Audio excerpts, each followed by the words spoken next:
नागपूर जिल्ह्यातल्या खापरखेडा परिसरात मंदिरांच्या दानपेट्या फोडून चोरी करणाऱ्या चोरट्याला पोलिसांनी अवघ्या 24 तासात अटक करत चोरीच्या 2 गुन्ह्यांचा पर्दाफाश केला।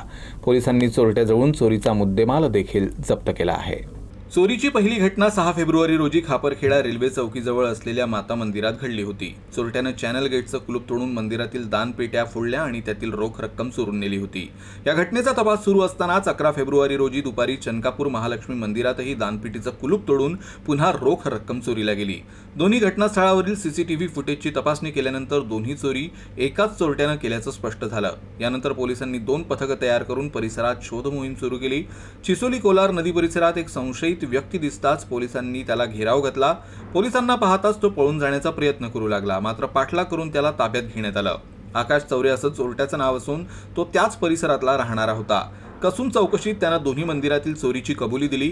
त्याच्या चौकशीतून मिळालेल्या माहितीवरून चिचोली गावाबाहेरील नदीकाठच्या झुडपात लपवून ठेवलेली रोख रक्कम पोलिसांनी जप्त केली।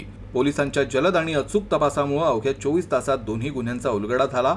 मंदिरातील वाढत्या चोरीच्या घटनांमुळे चिंतेत असलेल्या नागरिकांनी पोलिसांच्या या कारवाईवर समाधान व्यक्त केलं आहे।